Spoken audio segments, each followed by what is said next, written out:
Good afternoon dear students. आज हम अपनी हिंदी की पाठ्य पुस्तक बसंत का पाठ 3 नादान दोस्त पढ़ेंगे। इसके लेखक मुंशी प्रेमचंद जी हैं। उन्होंने इस कहानी के माध्यम से पक्षियों के प्रति अपने प्रेम को दर्शाया है। इस कहानी के मुख्य पात्र हैं केशव और श्यामा।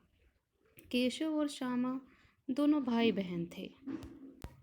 उनके घर की छत की कार्निस के ऊपर चिड़िया ने अंडे दिए थे। अब आपके मन में यह सवाल होगा कि कार्निस क्या होता है। तो कार्निस दीवार का सबसे ऊपरी भाग का बाहर निकला हुआ हिस्सा कार्निस कहलाता है। इसे आप छज्जा भी कहते हैं।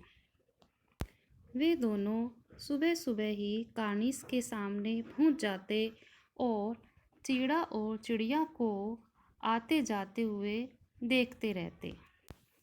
तो बच्चों बताओ कि चिड़िया ने अंडे कहाँ दिए थे? Very good. चिड़िया ने अंडे उनके घर की छत की कार्निस के ऊपर दिए थे। वे दोनों अक्सर सोचते थे कि चिड़िया ने कितने अंडे दिए होंगे और वो कितने बड़े होंगे और उनमें से बच्चे कब निकलेंगे।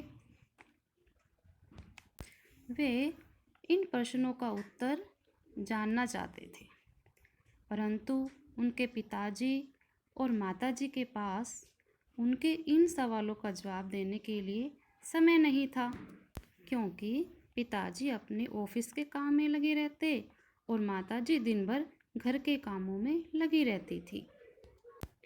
श्यामा छोटी थी, अतः वह अपने बड़े भाई से ही अक्सर पूछ लिया करती थी और केशव बड़ा होने के कारण कुछ न कुछ जवाब अवश्य देता था। तो बताओ बच्चों, श्यामा अपने मन में आए सवालों को किससे पूछती थी? Very good. श्यामा अपने मन में आए सवालों को अपने बड़े भाई केशव से पूछती थी। अब आगे ये दोनों बच्चे चिड़िया के बच्चों के खाने पीने के विषय में परेशान थे। उनके मन में जिज्ञासा थी और वो बढ़ती जा रही थी कि बच्चे कैसे होंगे, उनको कैसे खाना मिलेगा, वो कैसे रहेंगे। भूख और प्यास के मारे बच्चे बेचारे मर जाएंगे। यह सोचकर दोनों बच्चे बेचारे परेशान हो उठते। फिर दोनों ने सोचा कि यदि हम चावल के कुछ दाने और एक कटोरी में कुछ पानी हम भर कर रख दें और घोंसले के ऊपर थोड़ी सी हम छाया कर दें, तो चिड़िया को परेशान नहीं होना पड़ेगा। इस काम के लिए श्यामा ने चुपके से कुछ चावल के दाने निकाले और केशव ने एक तेल की कटोरी को साफ किया और उसमें साफ पानी भर लिया और घोंसले पर छाया करने के लिए उन्होंने एक कूड़ा फेंकने वाली टोकरी का भी इंतज़ाम कर लिया। अब गर्मी के दिन थे। सूर्य तेज रोशनी दे रहे थे।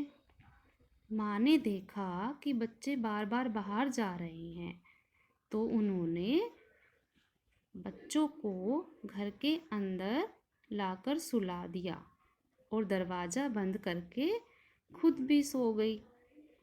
लेकिन केशव और श्यामा की आंखों में नींद नहीं थी। तो बच्चों, हमारे मन में यह सवाल आ रहा है कि केशव और श्यामा ने चिड़िया के अंडों की रक्षा के लिए क्या क्या किया।